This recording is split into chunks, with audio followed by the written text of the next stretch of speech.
Vedi qualcosa? No. Ore 7:30 del mattino. Signori, benvenuti a Brunico e benvenuti all'atelier Mesmer. Ora aspettiamo che lo staff arrivi. E il primo che aspettiamo, ragazzi, è Mauro Siega, l'executive chef. Addirittura senza mani. Poi voglio vedere se anche ai fornelli fai senza mani. No, lì è un po' difficile. Allora diamo un briciolo di contesto. Ci troviamo in Trentino Alto Adige, nella provincia di Bolzano e in particolare nella città di Brunico, o Brunico che dir si voglia. Dilli tutti gli accenti. Io come sempre li dico tutti, anche Brunico. E siamo venuti a raccontarvi la storia di questo posto incredibile che si chiama Atelier Mesmer. 3 stelle Michelin più stella verde, giusto per settare le aspettative. Guidato dallo chef Norbert Niederkofler. Insieme a lui, Mauro in cucina e Lucas in sala. niente, noi come sempre siamo pronti a passare qua quei 3-4 giorni per spiegarvi nella maniera più approfondita possibile tutti i segreti di questo posto. Ma siccome ci siamo svegliati presto questa mattina, cominciamo con... Colazione con lo staff. Ovviamente non mancherà il pranzo subito a seguire. Stamattina entriamo dall'ingresso secondario. Cominciamo, direte voi, dalla cucina. No, questa è una delle cucine. No, ragazzi, tutte le volte che entro qua dentro è sempre una gioia per gli occhi. Vi direi che mi chiuderei qua dentro, ma fa un leggero freschino. Poi questo slogan ve lo spiegheremo. La pasticceria. Questo è il tuo regno. Ok, devo dire che anche in questo caso ho visto pasticcerie più piccole. Lo spazio qua non manca. C'è ossigeno per tutti, no? Praticamente tu insieme a Norbert hai seguito tutta la creazione di questo posto qua. Io all'epoca lì ero a Copenaghen, con Norbert che c'era un progetto da fare, tante notti insonni, a disegnare un pochino le cucine, immagini sai all'interno della cucina, come ti devi muovere, un po' gli spazi, quello che ti serve. Questa è la zona, possiamo chiamarla la zona aperitivo? Sì. Ok. Ma lei è qualcuno in particolare? Lei è una contadina. Perché la prima domanda che fanno è la mamma di Norbert. No. Una sala più bella dell'altra, letteralmente, ma se venite qui lo scoprirete da voi. E infine ci siamo lasciati per ultima la sala giochi di Mauro. Qui è dove mangerete se venite all'atelier e dove vedrete anche Mauro e tutta la brigata a cucinare, perché di fatto sarete seduti a ferro di cavallo e loro lavorano qui di fronte a voi. Qui viene fatto tutto quello che è gli antipasti. Sì? E alla fine muta diventa la pasticceria. Qua abbiamo antipasti caldi o piatti di mezzo, lì quindi la sezione dei primi, la sezione dei secondi e qui il taglio e tutto quello che sono le proteine che vengono cotte. Noi cuociamo solo esclusivamente col fuoco. Infatti stavo dicendo, qua vi siete messi un bel giocattolo. Sì. Come un forno. Una volta si mettevano le padelle in ghisa dentro il forno per averle già calde. Qua sopra si può fare sia il riposo della carne che tenere le padelle in caldo. Certo. E la fiamma che va in su fa l'effetto forno.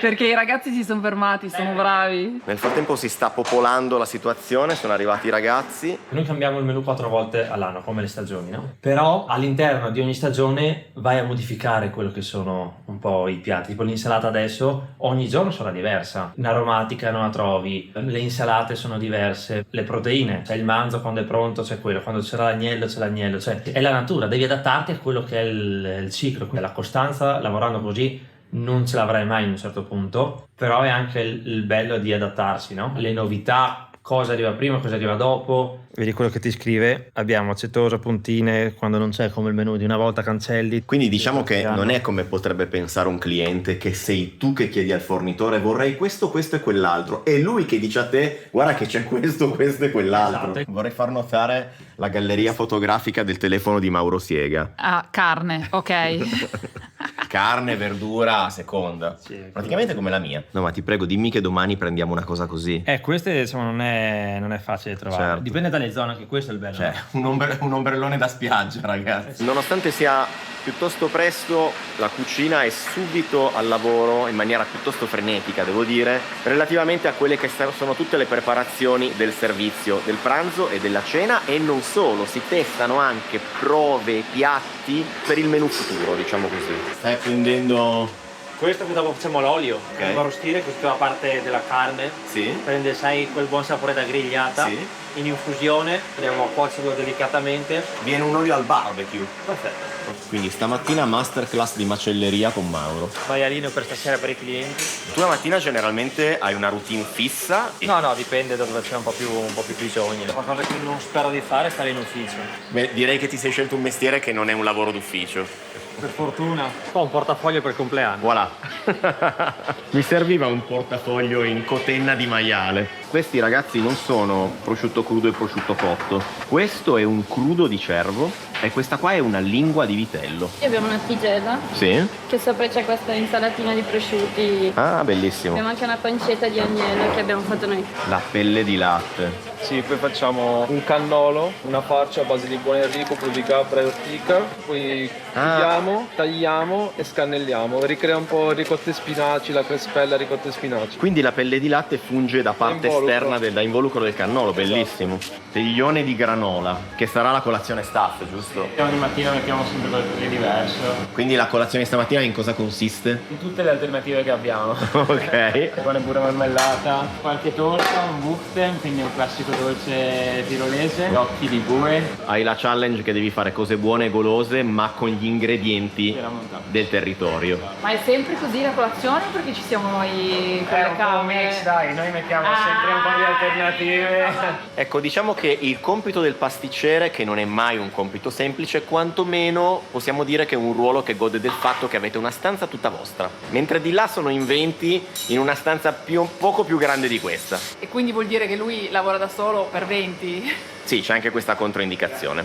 Allora, ore 10, tutta la sala e tutta la cucina si riunisce in quell'angolo alle mie spalle per la colazione di tutti i ragazzi e un minimo di briefing mattutino, dove si parla di che cosa avverrà durante la giornata, il servizio del pranzo, il servizio della cena e cosa eventualmente va sistemato rispetto alla giornata precedente. Scutino. Chiaramente, visto che oggi ci siamo noi, la colazione è incredibile, ma di solito mangiano brioche scongelate i ragazzi. No, il pasticcere si tratta bene. O le fa bene o non le fa.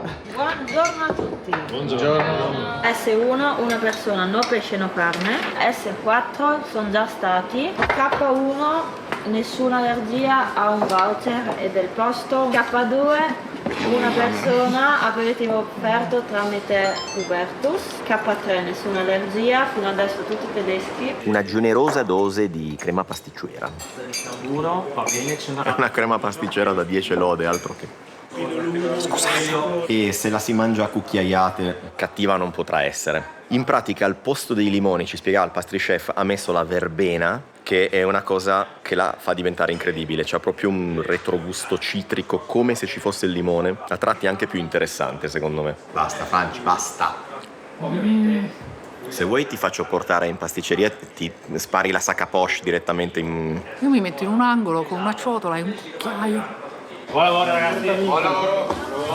Ecco, una cosa che in tanti video sui ristoranti di questo tipo non vi abbiamo mai fatto vedere. Avete presente quando ordiniamo il pairing di vini? Vi ricordate il numero di bicchieri che a fine pranzo ci sono sul tavolo? Ecco, moltiplicatelo per il numero di clienti medi che ci sono in un ristorante di questo tipo a pranzo e a cena e vi fate un'idea di quanti bicchieri un ristorante di questo tipo debba avere. E poi c'è qualcuno che questi bicchieri, uno a uno, se li deve asciugare in maniera impeccabile. Voi direte, vabbè, mica sono tanti. No, certo, quelli non sono tanti, però se ci sommate queste 3 pile, ovviamente mi raccontava che non lo fa da solo, ma a un certo punto si fa aiutare perché altrimenti ci vorrebbe tutto il giorno. Fortunatamente. Ah, e chiaramente non vanno puliti come li pulisco io a casa, devono essere perfetti, non ci deve essere un alone di detersivo, non ci deve essere nulla. Questo libro gigantesco, per farvi capire, questa è la mia mano, non è la carta dei vini come pensavo io, anche se considerando dove ci troviamo probabilmente avrebbe potuto esserla, ma in realtà è il campionario dell'anificio. E mi raccontava l'ottimo Andrea, mentre puliva i bicchieri, che è addirittura precedente alla prima guerra mondiale.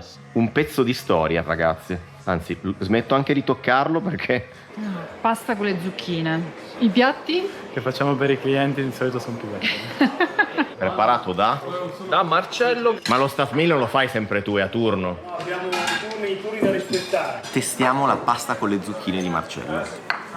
Buona, pasta mista. Norbert, la può mettere in menù?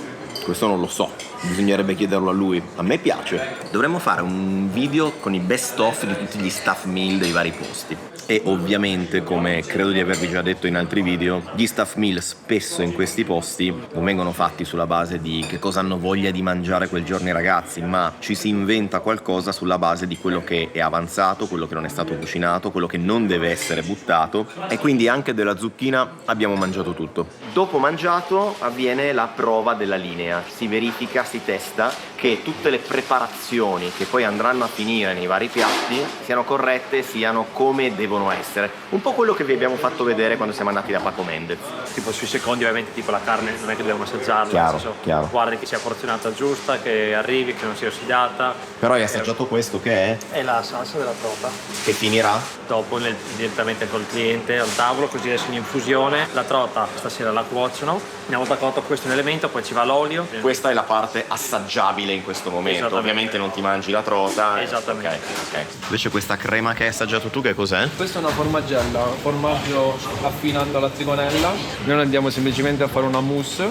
Ok, e in che piatto va? Questa è una tartelletta. Alla base c'è appunto la formaggella, delle fragole verdi, queste sono in salamoia, e sopra delle erbe miste, di solito erbe acide. Quindi tu stai controllando quelli corretti? Quelli che non hanno gonfiato, perché quelli che hanno gonfiato vanno bene, ci sono piatti così di scarto. Ah, di modo tale che tu c'hai già quelli... Quelli belli, lui questa belli. sera non deve neanche controllarli. Cosa avete provato? Kohlrabi, che sia tagliato giusto, umido. Che cos'è? Una rapa. Devi stare attento che quando ti metti giù non so schiacciare. Sì, perché se li schiacci troppo dopo affloscia. Quindi diciamo, Mauro, che in questo caso il test non era solo sul sapore, ma anche se è tagliato corretto, la giusta finezza. Esatto. Cioè non si controlla solo in bocca, ma si controlla anche tutto quanto. A me affascina sempre tantissimo anche vedere il lavaggio delle cucine. Siamo tutti a posto per la ragazzi, quindi ci sono pavimento? Sì. Lo staff meal della sera è a cura di Daniele. Vitello tonnato, quindi abbiamo recuperato la carne del brodo, Ok. abbiamo utilizzato gli scarti della trota di Francesco, abbiamo fatto una maionese, quindi abbiamo ricreato la salsa tonnata, insalatina, pasta gratinata e zucchine. Vitello tonnato quando ci siamo noi è un rischio, eh.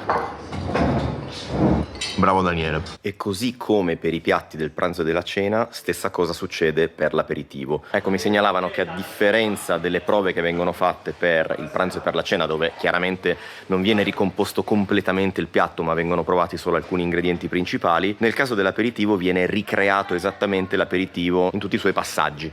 Sale, poco. Tortiglia è buona, Devo trattare un po' di sale. È buono ma è un po' freddo. Tiene un po' fuori, finito. 3 days later.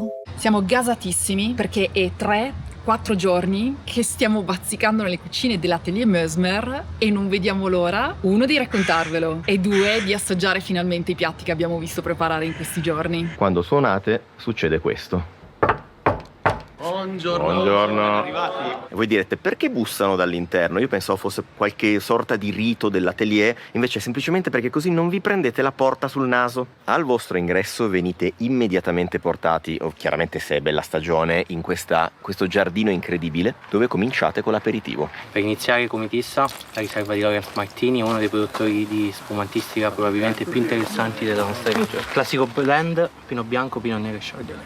Perché si chiama Atelier Mözmer? Questa era la casa in cui abitavano i proprietari del lanificio qui di fronte, il lanificio Mözmer, che è tuttora in funzione, e all'interno del ristorante trovate continui richiami al mondo della lana e al mondo dei tessuti, sul menù, nei sottobicchieri, nelle divise dei ragazzi. I dettagli qui sono pazzeschi, nel portavasi. Ci hanno portato il menù che vi vado a inquadrare, di modo tale che abbiate un'idea di quanti e quali siano i passaggi e di quale sia anche il costo del menù. Il menù degustazione viene 320 €, l'abbinamento vini 220 e l'abbinamento analcolico 160. Iniziamo con una parte degli aperitivi. Questo, visto che siamo andati a raccoglierlo, grande. perché non utilizzarlo? La mazza di tamburo dai nostri boschi. Abbiamo realizzato questa panatura con lo Schuttelbrot, quindi un pane locale. Ha lì sopra il suo gambo in polvere, sale per dargli una nota un po' sapida, timo e una maionese fatta col marasmus, il fungo aglio, con una crepe fatta con delle patate locali cotte nelle braci, la tartare, in questo caso della grigia alpina, e i fiori. Concludiamo con la parte acida, che questa invece è il fiore d'acetosa. Tartelletta, una pasta a filo fatta in casa, le erbe aromatiche al suo interno, formaggio, Rims del Gnus Bunker, trigonella delle nostre erbe eduli e la polvere fatta con della melissa. Procediamo con la tortillas fatta con delle uova dal passo Furcia, al di sopra le uova della trota leggermente affumicate, il crespino, questa bacca acida che va a contrastare un pochino la grassezza della tortiglia stessa. Concludiamo con questo finto cannolo, pelle di latte, all'esterno bruciate le nostre braci, all'interno quello che è il buon Enrico, la parte delle ortiche, il fiore della borragine e la borragine all'interno, mantecata con un formaggio di capra da Goasli, qui vicini, aveva 80 dipendenti, ha cambiato lavoro, adesso 80 capre. Buongiorno. Chef, buongiorno. Buongiorno. Buongiorno. Come stai?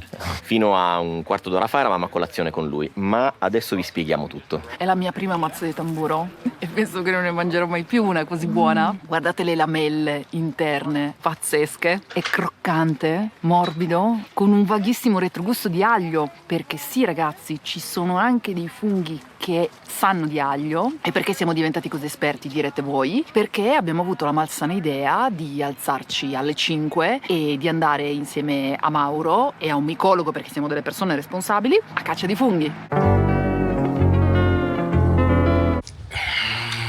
Buongiorno. Lo sapete che un briciolo di disagio ci deve essere in questo format, se no tutto troppo comodo. Ore 5:30 del mattino. Perché le 5:30? Perché i funghi sono più buoni alle 5:30. Sì, perché vanno presi di sorpresa quando stanno ancora dormendo, se no non si fanno prendere. Allora, ci troviamo nei boschi dei monti che stanno sopra Brunico. Siamo io, Franci, chef, sous chef. Questa è la russola che ha lo stesso colore del porcino. Sì, ed è buona come un porcino? Ed è buona come un porcino. Meno male che la gente non lo sa. E Claudio, che sarà il nostro uomo di questa mattina. Stamattina Il micologo, ragazzi. il micologo, Perché siamo delle persone responsabili. che non solo ci spiegherà tutto sull'universo funghi, ma sarà anche colui che eviterà che ci intossichiamo prendendo i funghi del Monopoli, e che conoscete tutti, sono quelli col gambo giallo e la testa rossa e i pallini bianchi, e tipicamente sono di legno. Io non so se sto usando la tecnica giusta, perché io seguo Mauro, ma Mauro di sicuro me li frega prima che arrivi io. Infatti opto per altre strade e con la mia vista d'aquila. Allora Claudio, la prima cosa che ci è stata detta nei giorni scorsi è che non bisogna guardare per terra, ma bisogna guardare vicino agli alberi. Allora, i funghi vivono insieme agli alberi micorizzati, gran parte. Il porcino, il finfero, le russole. Devi conoscere le piante. Perché a seconda dell'albero il fungo cambia. Certo. Come si fa a sapere se si può mangiare? Si prova, Bravo, si prova. Siamo in 5, al limite torniamo in 4. Prendi una lamellina.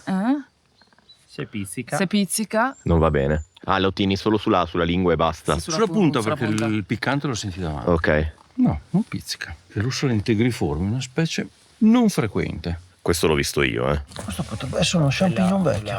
No, è sempre un laricino. È questa roba bianca, la vedi? Sì. Questo è il micelio del fungo. Ok. Questo è il vero essere vivente che vive nel terreno. Questo micelio va a coprire come una mantella le radici dell'arice. Ah, ok. E le radici di quell'albero lì arrivano fino a qua, sicuro? Ma il micelio che va fino là. Ah! Tutti questi funghi qua, da crudi, sono fondamentalmente tossici. Quindi una delle regole più importanti è che i funghi devono essere comunque cotti. Sono rarissimi i funghi che si possono mangiare Crudi. Ma quello che hai preso è enorme. Questo qua te lo sei portato da casa, di la verità, ce l'avevi in tasca.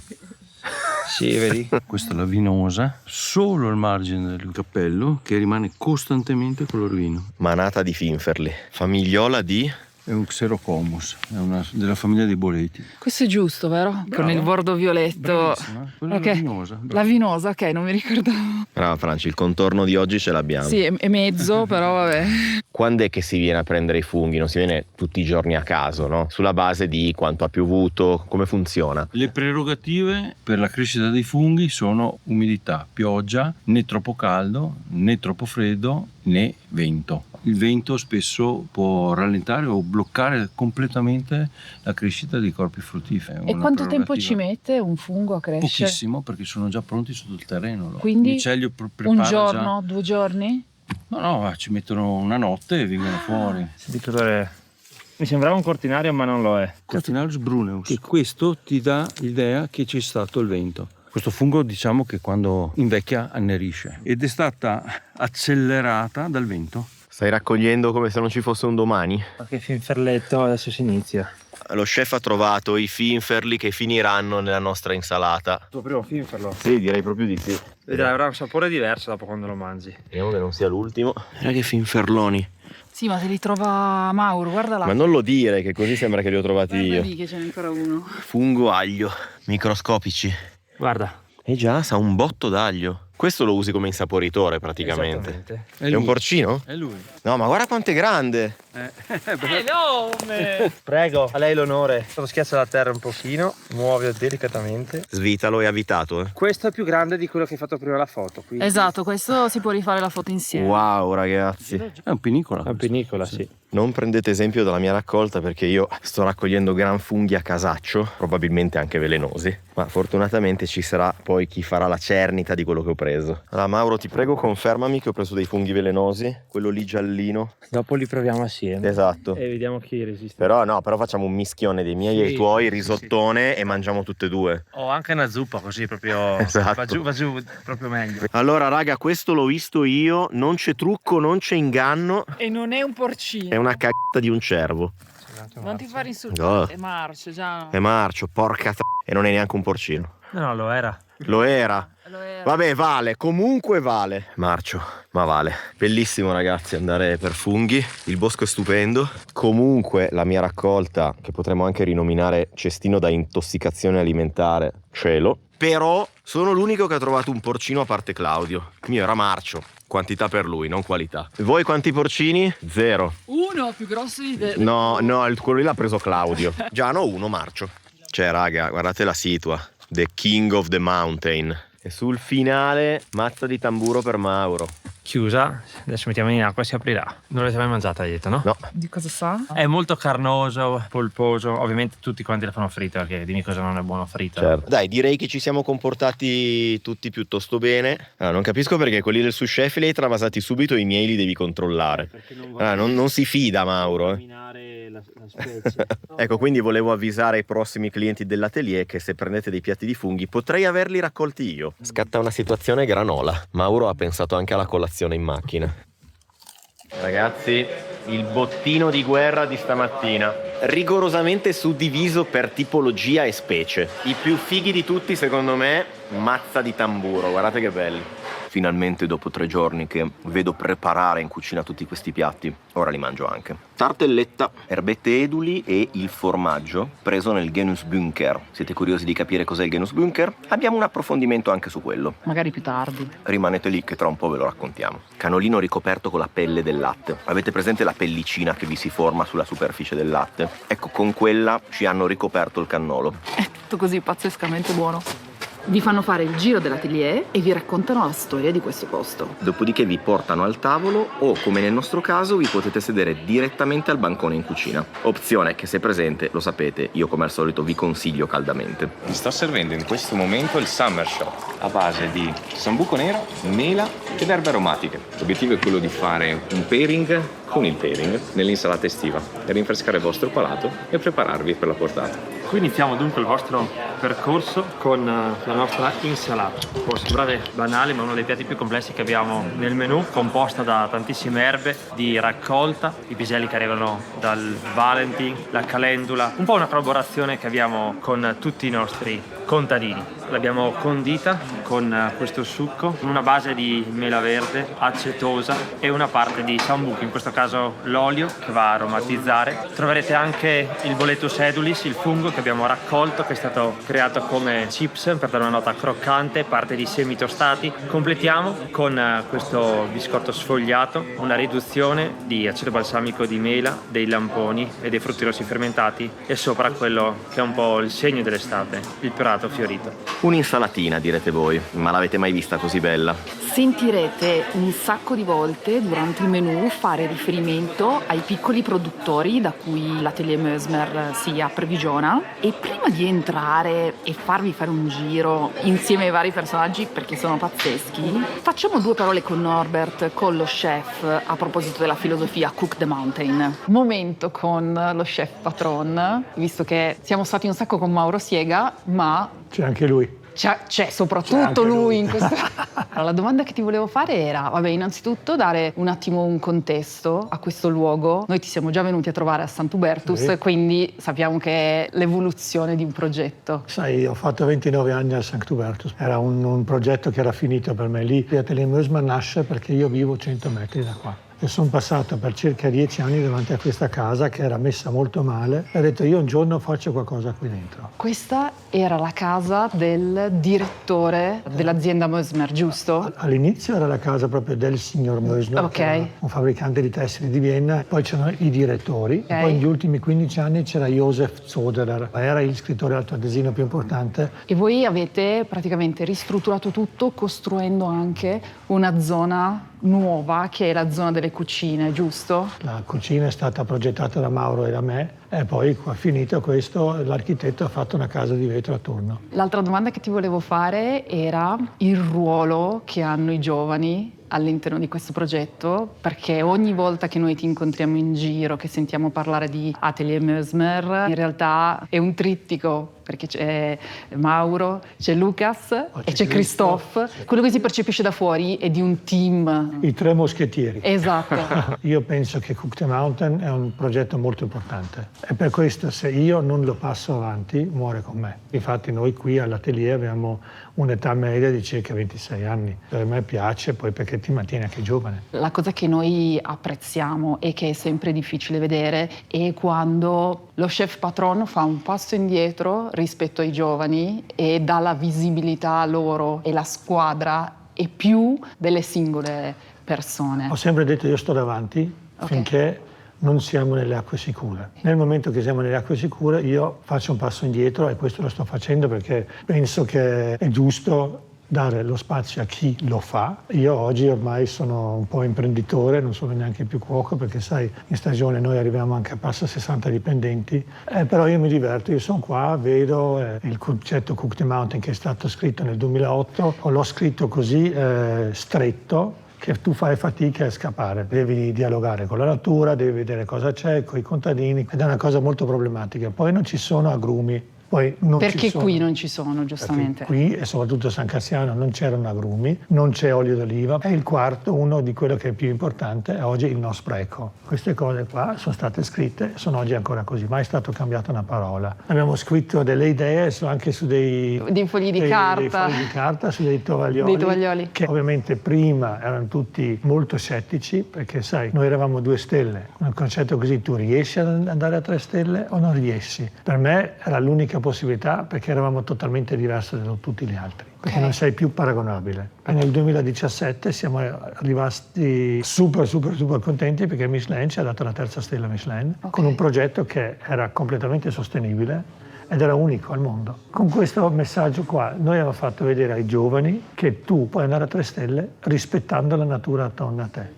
Rispetti la tradizione e poi soprattutto tu mantieni le radici di un posto. Tutte le volte che spunta fuori il nome di uno chef giovane che ci appassiona, quasi sempre torna un minimo comune denominatore. Ha lavorato con Norbert. Li cito in ordine casuale per come mi vengono in mente. Sì. Diego Rossi, Andrea Tortora, Michele Lazzarini, Matteo Metullio, Ariel Hagen, Piero Vacchi che è a Cortina, Alberto Toè, Mattia Pecis. Mattia Pecis, Sì, esatto. poi- Siccome questa caratteristica non appartiene a tantissimi altri chef della tua generazione, perlomeno un numero così alto di persone che poi aprono un loro posto, prendono stelle e diventano importanti, mi viene da dire che forse qui non si impara solo a cucinare, ma si impara forse a pensare le cose in maniera diversa. Ma il segreto è soprattutto dare spazio. Prima cosa, poi condividere tutto quanto, poi coinvolgerli anche nella fase creativa. Questa è una parte molto importante che fa solo parte della cucina. Poi qui adesso abbiamo fatto anche un altro sistema perché io vorrei che loro capiscono anche a livello economico cosa succede. Costo del personale, costo del cibo, costo di comunicazione, costi di alloggi perché dobbiamo fare anche questo, così tu vedi cosa vuol dire gestire un posto, che è molto importante. Sono tanti che mi chiamano, chef, io vorrei fare questo, tu cosa dici? Per me questo qui è un ruolo molto importante, io mi diverto a farlo. Partiamo da questa insalatina che abbiamo visto minuziosamente preparare in cucina nei giorni scorsi. Ci sono un numero di ingredienti infinito, tanto bella da vedere, tanto elegante, quanto fresca, croccante. È il primo morso che vorreste mettere in bocca in un percorso del genere. Solo perché non hai ancora assaggiato la sfoglia. Tu dici che sfoglia incredibile su cui mettono minuziosamente, non dico una per una ma quasi, tutte le foglioline che vedete sopra. Facciamo una copertina? Ma sono molto curioso di provare il pairing. È super interessante perché dà sull'amaro. Con l'insalata ci sta molto bene. Abbiamo kohlrabi, acqua di pomodoro e anche un po' di uva spina per dare acidità. È un abbinamento perfetto secondo noi. Lui è uno dei Young and Wild di Alto Adige, lui Martin Schraffer, per il suo Pinot Grigio fermentato con le bucce in anfora e dopo vinificazione nella botte.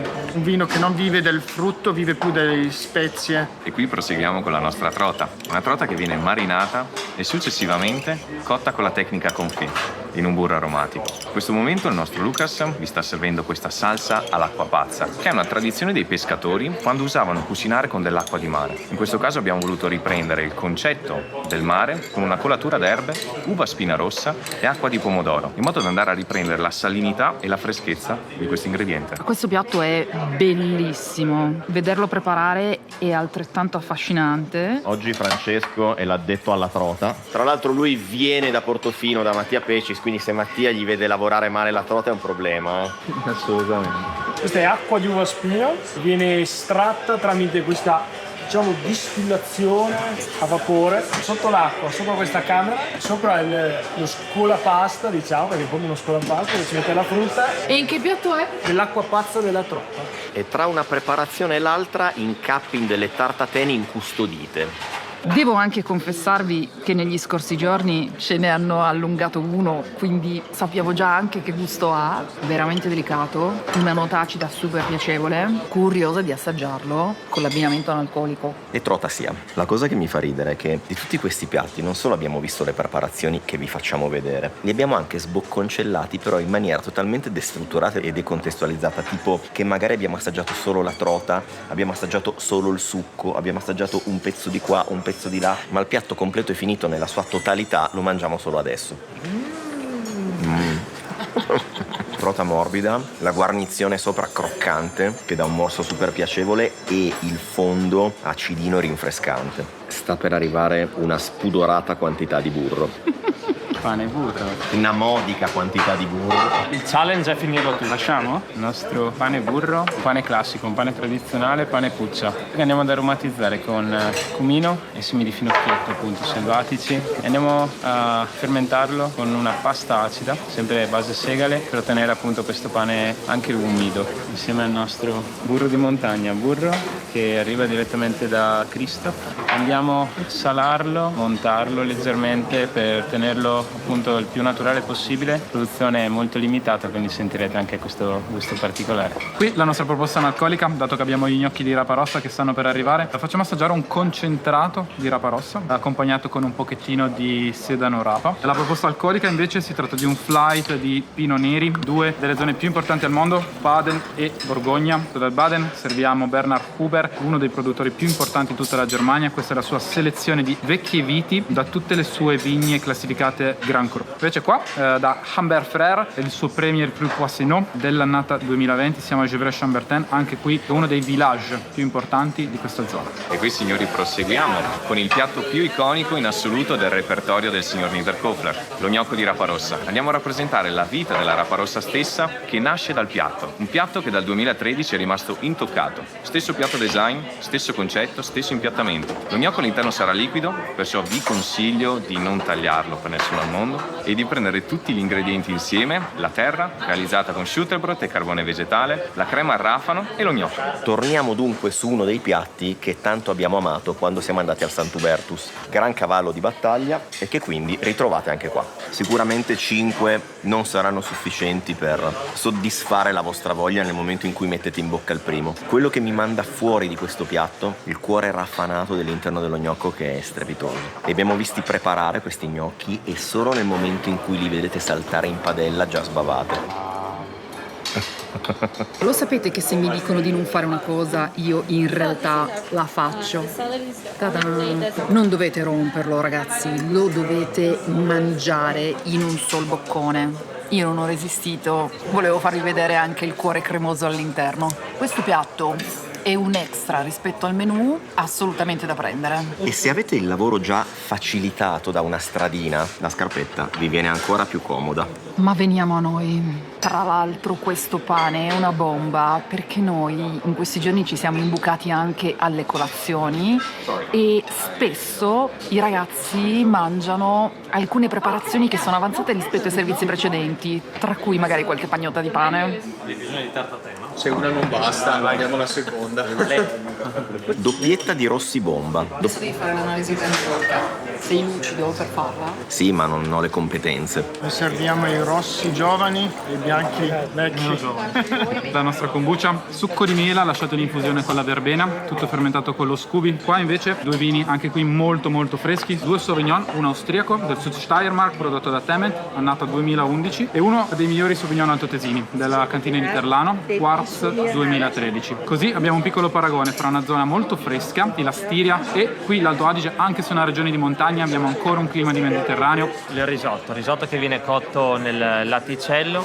All'interno ritorniamo da uno dei nostri contadini, il Valentin che ci dà la parte delle erbe aromatiche, un altro contadino che ci dà le zucchine, andiamo a creare questa crema alle scapece marinata sempre con le erbe, quindi collaborazione tra i contadini che ce le passano a noi. Al di sopra i fiori della zucchina stessa per utilizzare tutta la parte della zucchina, la brunoise leggermente marinata con l'olio al timo limone, una parte aromatica data dal levistico, il sedano selvatico, e completiamo il tutto con l'abete, le gemme aromatiche leggermente congelate per dare una nota di freschezza. Prima di addentare questo piatto vi raccontiamo 2 cose. In questo momento noi stiamo facendo il menù degustazione ad agosto, che probabilmente è il momento in cui la natura dà il suo meglio. In realtà qui c'è un grandissimo lavoro di conservazione, perché tutta la extra produzione che viene fatta in questo periodo viene poi preservata in modo tale da avere disponibilità di materie prime anche durante le altre stagioni.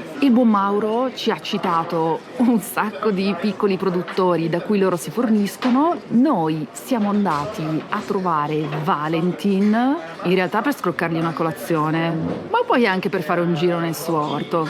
Buongiorno amici, non so bene cronologicamente che giorno sia nel video che state guardando. Questa mattina siamo messi così, chef Mauro e Andrea alla guida, andiamo, adesso lo scoprite dove andiamo. Intanto godetevi il panorama, questo posto sembra finto.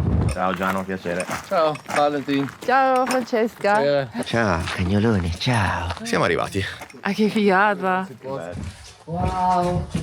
È un po' buio. Va benissimo, fa atmosfera. Adesso mi ammazzo e qui si interromperà il video.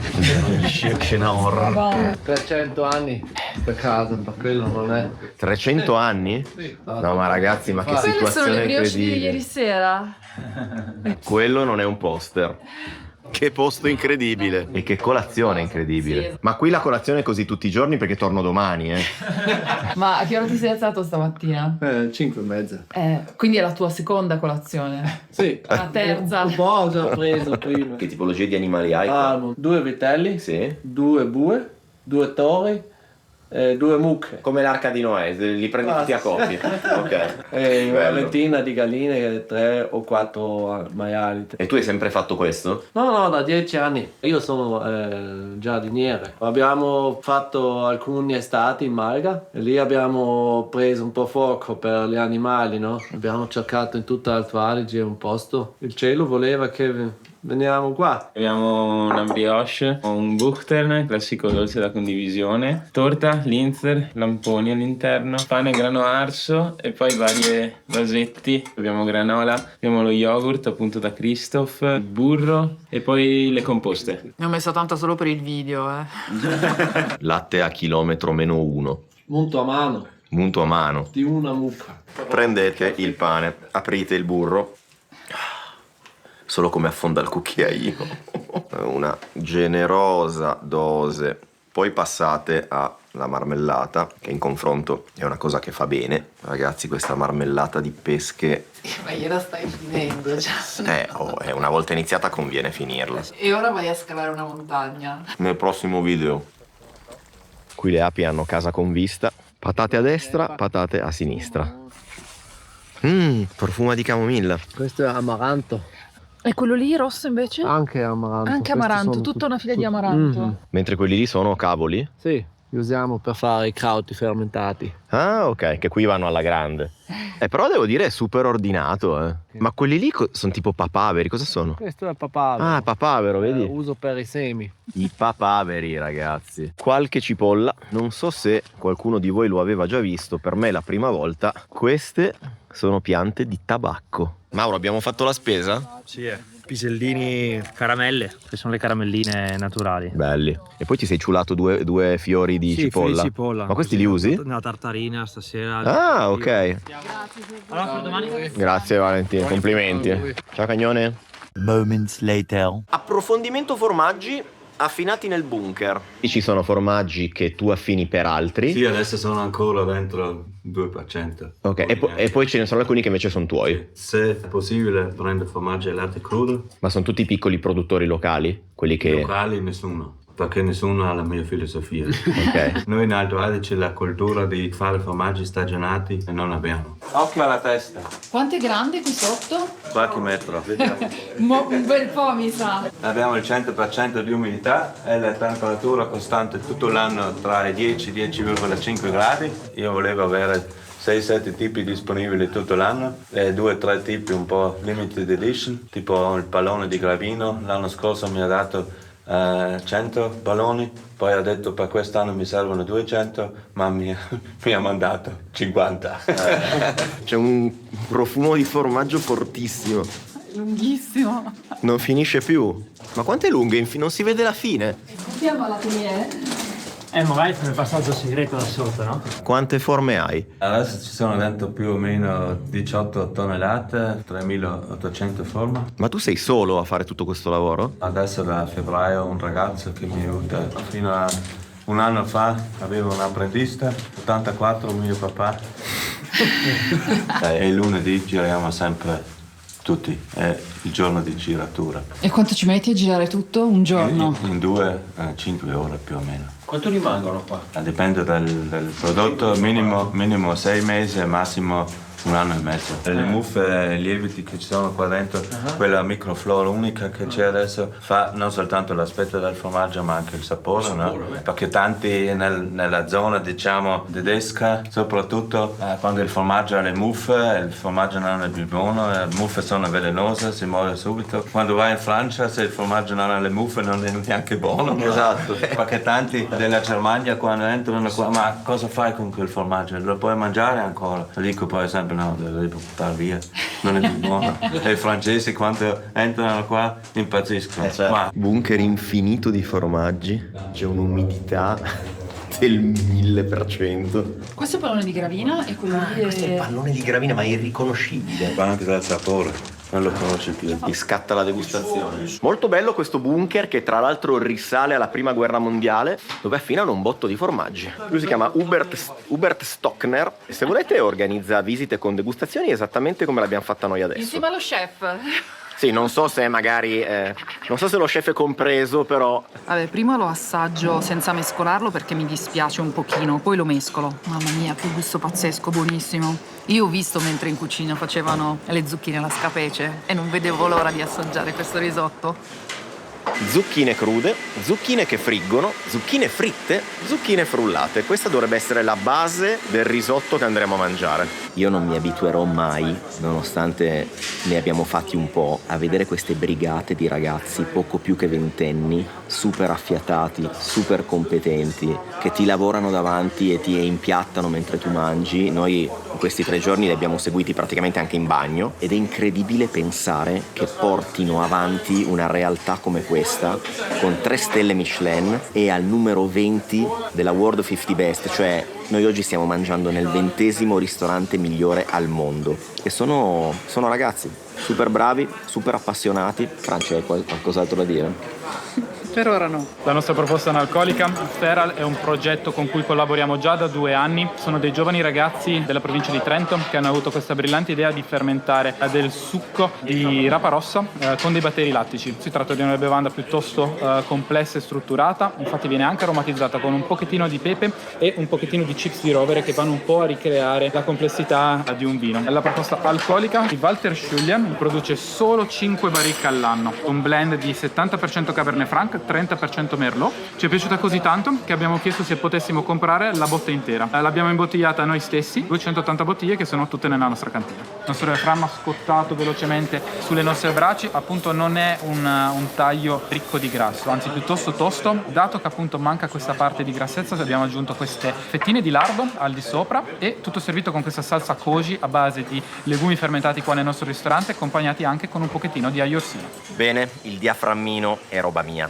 L'ho visto sfiammeggiare nei giorni scorsi e sinceramente non vedevo l'ora che arrivasse questo momento. Indipendentemente dalla cucina gourmet, questo è uno dei tagli migliori di bovino che esistano, a mio modesto parere. Se poi ci vogliamo aggiungere che ve lo cucinano in questo modo, direi che si vola piuttosto alto. Complimenti anche al macellaio perché la materia prima parla da sola. Non fatevi ingannare dal numero di vini che sto avanzando perché stiamo bevendo veramente benissimo, ma è un tema che devo rientrare a Milano e devo guidare 5 ore. Tra l'altro in questi giorni, a proposito di vini, abbiamo fatto anche 2 parole con Lucas Gerges, il maître sommelier nonché restaurant manager. Piccola digressione sul tema abbeveraggio. Mi hanno detto che per risultarti simpatica devo chiedere un po' di succhini, un po' di analcolici qua. Il mio tema preferito. Anche se adesso abbiamo un abbinamento veramente molto bello senza alcol, devo dire che è veramente diventato una parte molto importante. Proprio per il pranzo o per persone che non vogliono bere, la gente piace tanto, purtroppo. Quindi adesso questi clienti sono tutti nella tua blacklist, quelli che hanno preso l'analcolico. Se volete stare simpatici a Lucas, vino. Ma ti volevo fare una domanda. Cook the Mountain, anche tu sei legato oppure Drink the Mountain ma anche qualcos'altro? Anche qualcos'altro. Vedi? Non è solo Drink the Mountain. Okay. Ovviamente nell'abbinamento una grande parte sono vini locali, ma proprio per i nostri ospiti storici che ci conoscono da tanti anni sono abituati di avere una carta di vini molto importante, ma ovviamente anche per noi il vino locale, il vino di montagna è una parte molto importante. Certo. Se no, bravo, risposta esatta. Norbert. No, a noi fa piacere, veramente i vini della nostra zona sono bellissimi. Ok. Tutti parlano dello chef. Tutti parlano di chi Mauro, cucina, di chi cucina, ma nessuno si sofferma al lavoro importantissimo che avviene nella sala di un posto come questo, ad esempio, no? Che alla fine siete il biglietto da visita di questo posto. Diciamo che io dico sempre che un errore della cucina può essere salvato da un buon lavoro di sala. Il contrario è molto più difficile, esatto, vero? Impossibile. Ma se hai il menù più bello della tua vita, ma il cameriere è arrogante o il servizio non deve essere perfetto, quello sì. No, ma deve essere un servizio caldo, ti devi sentire a casa. Secondo me durante la cena minimo 1 volta o 2 volte devi ridere, no? Se non ridi tutta la cena è brutto. E lì non ti aiuta il menù più bello al mondo, no? Mi ricordo ancora quando io ho iniziato in questo fine dining, la sala, veramente il valore per la sala era niente quasi. Adesso anche il chef più arrogante sa che la sala è molto importante. E hanno accettato i cuochi, vuol dire che hanno accettato tutti. La prima volta l'ospite viene per noi, ma dopo torna per la sala. Quando tu finisci un'esperienza del genere, non ti ricordi tanto i piatti, ma ti ricordi come ti hanno fatto sentire quando sei stato lì. Per fare un menù buono non devi essere un genio, no? Frecciatina Mauro. Dopo questo chiediamo a Mauro se è d'accordo. Esatto. No, io ho detto un menù buono, non ho detto un menù outstanding, è un'altra cosa. Ma per cucinare qualcosa buono apri YouTube, ti guardi 5 video e riesci a fare qualcosa. Importante è il piatto, la storia dietro, secondo me. L'ambiente è importante, tutto quanto è tanto più importante di solo il piatto, no? E con la nostra cucina forse è ancora più importante perché i nostri piatti, come avete visto, tante volte sembrano molto semplici quando guardi, no? Carne, salsa, basta. Un sorbetto di albicocca con una salsa, una sabayon. Se non spieghi il concetto dietro, che tutte queste albicocche vengono da un contadino solo, di un albero solo, fatti 10 giorni nel smoke, bla bla bla, il piatto non ha questo valore senza questa spiegazione. E questa spiegazione fa il cameriere, fa quello che sta in sala. Quello è molto importante. Un coltello realizzato interamente a Magnago, piccolo paese del Friuli Venezia Giulia. Il produttore è il padre del nostro executive chef Paolo. Hanno utilizzato la balaustra centrale del passaggio dei treni in una vecchia stazione dei treni a Magnago, che serviva per trasportare il carbone dagli anni 50 in poi. È un pezzo unico, quindi in metallo al 100%. Quanti cucchiai? 4? Questa è la nostra Maria, conoscete? Sì, certo. Siamo arrivati con la nostra main course, oggi abbiamo un fischione che è 4 fischioni? No, 4 cucchiai. 4 cucchiai, che è un volatile piccolino, selvatico, è stato cacciato, quindi potete trovare forse anche la pallina. Se trovate la pallina, dopo Lucas vi dà un shottino di grappa. Ah, ok. Adesso ce ne metto una finta io. Sì. Viene servita con dei pomodorini fatti sotto sciroppo di sambuco, condito con un po' di lamponi freschi. Sopra abbiamo dei funghi che avete raccolto voi per noi, grazie mille, e delle erbe fresche, portulaca e bonenrico. Viene servito con questa salsa che è un fondo di cottura di anatre e fischioni, servito anche con un po' di succo di rappa rossa, aceto di mela balsamico e dei mirtilli fermentati. Poi in centro abbiamo una tigella servita con questa rillette, che è una preparazione fatta con le cosce di anatra cotta sullo stesso grasso e dopo viene montata come un patè, boccioli di tarassaco e nasturzio fresco. Un tè nero lasciato in infusione con del grano saraceno tostato, tutto accompagnato con un purè di frutti rossi, tutti raccolti qua nei boschi vicino a Brunico. 2 produttori super eleganti, una vecchia generazione contro una nuovissima generazione. Infatti Bruno Giacosa è sicuramente uno dei produttori più importanti d'Italia, e qua invece una giovanissima produttrice, Filin Isabel. Lei è una giovane ragazza tedesca che si è trasferita nelle Langhe e questa è solo la sua seconda annata di Barolo prodotto. Infatti, nonostante appunto lei sia una ragazza straniera, il suo Barolo è considerato da tanti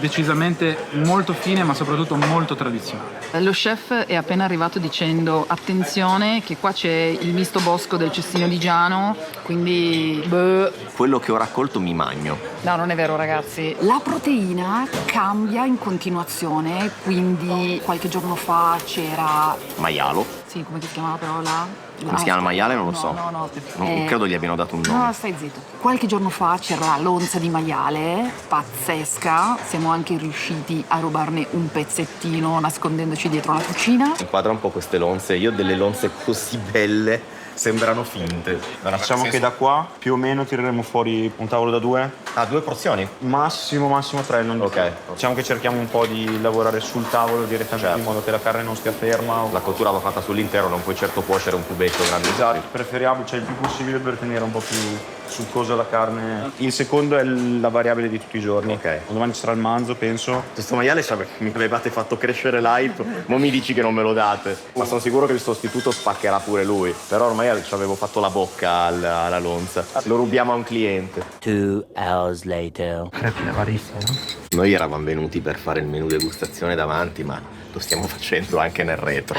E il fatto di mangiare nel back office è un'ottima scusa per provare il maiale che non proveremo nel nostro pranzo perché avremo un'altra proteina.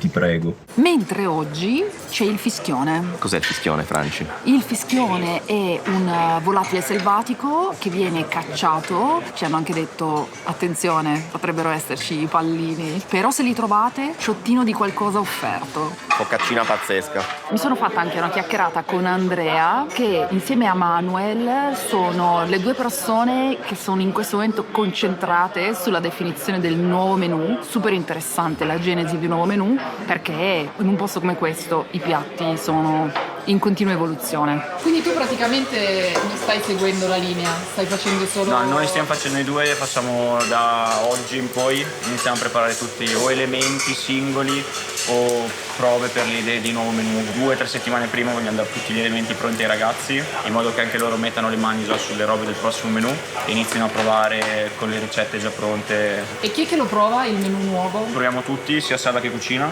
La prova della mortadella. Di una mortadella di trota, vediamo cosa verrà fuori. Ah, sei riuscito a fargli la marezzatura? Sì, come se fosse una mortadella. E i quadratini cosa sono? Grasso di... è sempre grasso? Grasso pesce. Ah, un altro pesce, ok. E anche le altre parti scure? No, l'altro è pesce gatto. Ma bellissimo, una mortadella di trota, ragazzi. mi immagino che con tutte le cose che provate e riprovate, su 10 ne è buona una, tipo. Sono stato ottimista. Cosa sono questi? Gamberi di fiume. Oddio, la prima volta che li vedo. Sfattiamo questo mito di Cook the Mountain e diciamo che usano gli scampi. Basta dire. Dal Sud America. Risotto, fragole e vodka, giusto? Sì, per la gioia di Mauro. Qui facciamo pennette, ragù e whisky.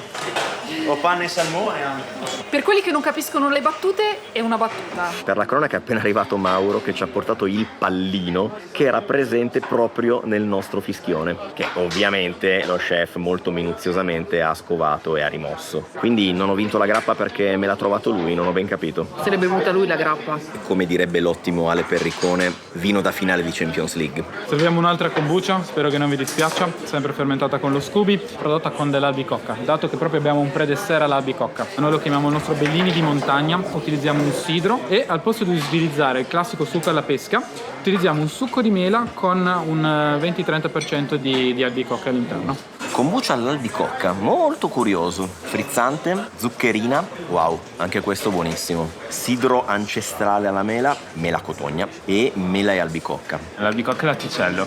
Albicocche che andiamo a passare sulla brace per dare questo sentore affumicato e creiamo questo sorbetto. Tutti gli scarti ovviamente riciclati, seccati e creata questa polvere al di sopra leggermente acida. Andiamo a terminare il piatto con uno zabaione decotto al latticello, infuso melissa e verbena. Al di sotto un crumble base caseina che va a dare un po' di acidità. Questo io l'ho già assaggiato ed è una roba deliziosa. Perché è pazzesca? Perché il gusto dell'albicocca è incredibile, il latticello è golosissimo e il crumble al fondo che dà masticabilità è goduriosissimo. Classico per dessert, che se fosse un dessert a tutti gli effetti non ci vedrei niente di sbagliato. Il momento del dessert. Questo ce lo siamo fatto raccontare con dovizia di particolari dallo chef. Sono stato giù in Sicilia a trovare Corrado. In particolare mi ha colpito questo bianco mangiare, ma anche dal modo in cui mi aveva spiegato lui e dalla luce che avevano messo i suoi occhi su un piatto veramente strapovero, che gli ha ricordato anche lui tantissimo l'infanzia. Questo sorta di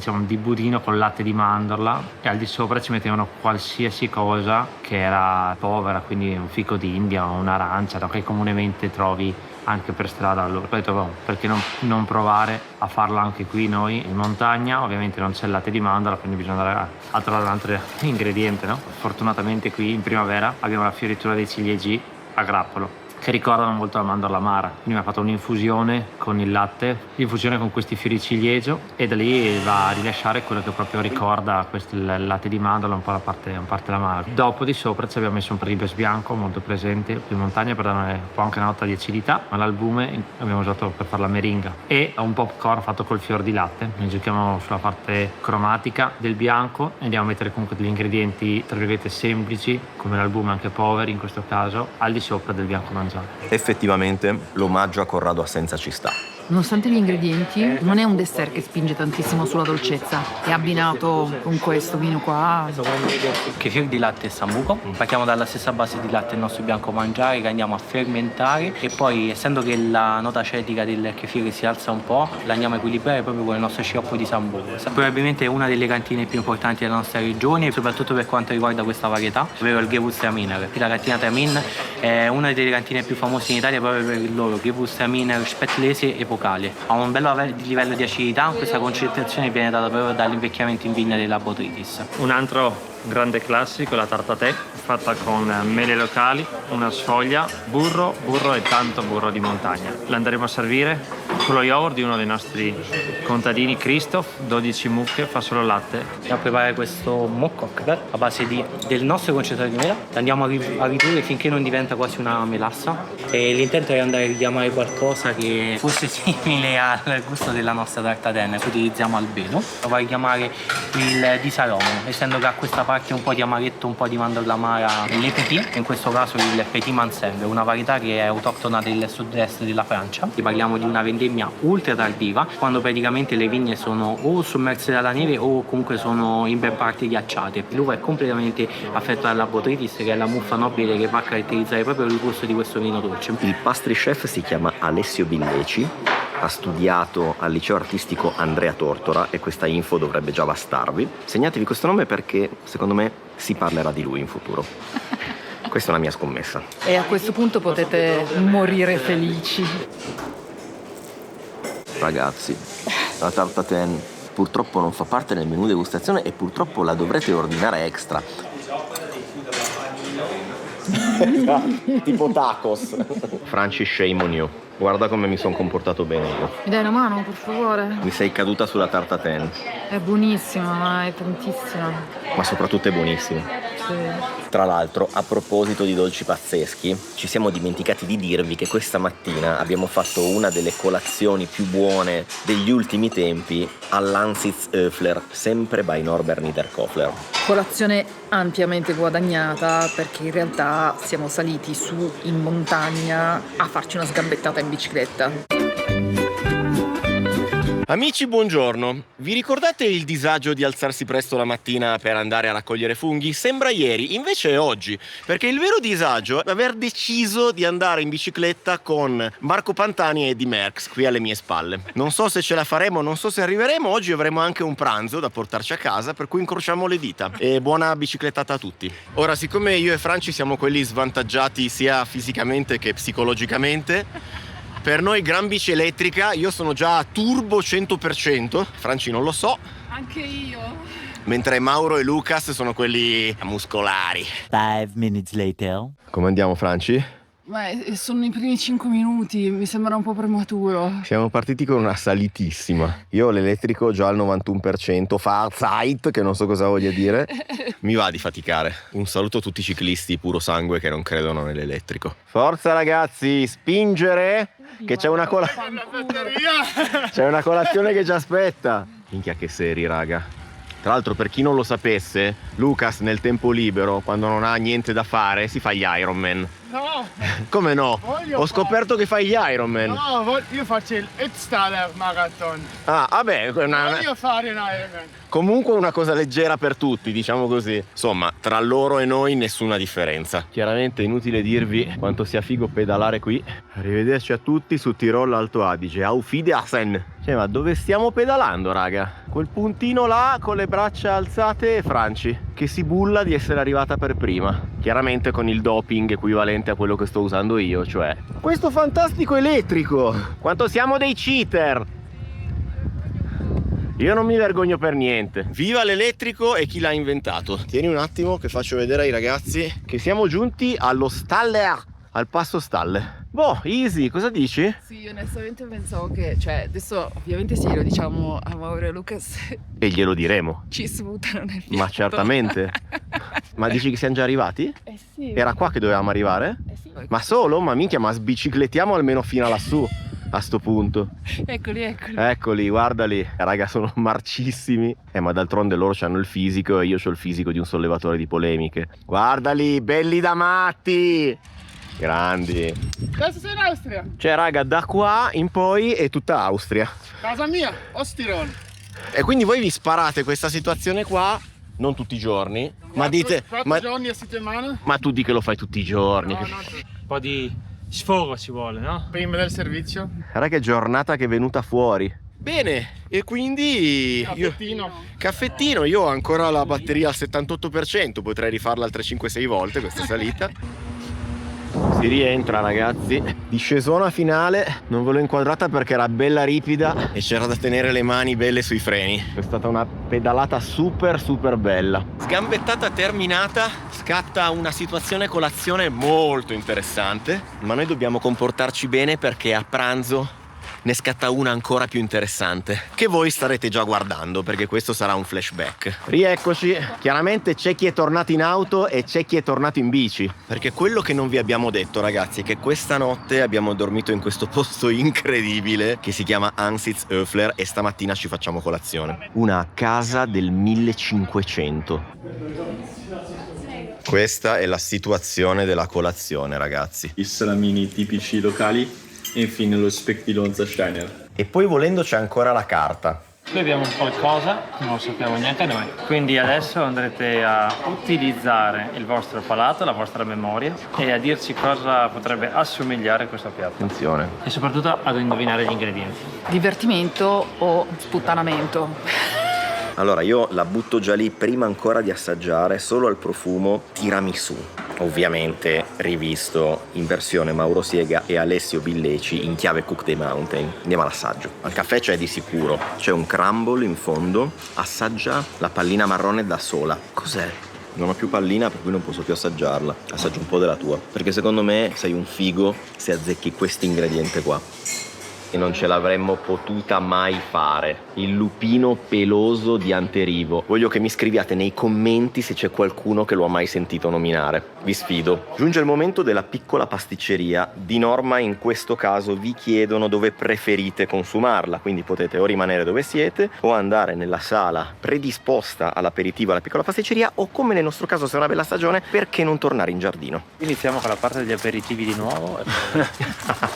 La nostra parte finale, quindi la nostra petit four, questa madeleine, miele e polline. Passiamo poi tacos ripieno di una crema al fieno, noci e polvere di fieno bruciato, tartelletta, fragola, verbena, e andiamo a concludere con la nostra jelly. Andiamo a dargli una consistenza diversa grazie al miele anche all'interno e crispino. Nel dubbio noi vi abbiamo ripreso anche la preparazione di tutti e 4 questi petit four, che però ancora non abbiamo provato. No. Li hai provati? Sì, certo. Io no. Quindi questi me li mangio io. Questa tartelletta, da vedere, è la più bella di tutte. Termina qui il nostro racconto di questo posto e delle persone che ci lavorano. Non sono tanto lucida perché ho mangiato troppo cibo. Franci si è sfonnata. Molto contenti di avervi portato sul canale la storia di un ristorante che parla di montagna. Non avevamo mai avuto l'opportunità di approfondire un ambiente di questo tipo e un approccio alla cucina obiettivamente unico. Vorremmo ringraziare, che parlo anche a nome di Gianni, sono sicura, Norbert, Mauro, Nicolas, che poi è sempre Lucas, ma sono solo 4 giorni che lo chiami Nicolas. Lucas, Christophe, che voi non avete visto in questo video ma che è stato il Deus Ex Machina, e tutti i ragazzi della brigata sia di sala che di cucina. È stato veramente fantastico stare qua questi giorni, perché fanno un lavoro incredibile, ragazzi. Ve ne rendete conto solo nella misura in cui venite qui e non solo ci fate un pranzo, ma magari ci state un po' di giorni, cosa che mi rendo conto non potete fare. Però fidatevi, noi ci siamo stati, li abbiamo visti lavorare, sono un gruppo fortissimo, super affiatato. Per noi è il massimo vedere queste squadre che lavorano con tanta passione e tanta competenza su questi argomenti. Noi ci vediamo con un nuovo fantastico entusiasmante video, stesso canale, stessa ora, stessi Gianni e Franci, potrebbero anche esserci le stesse facce.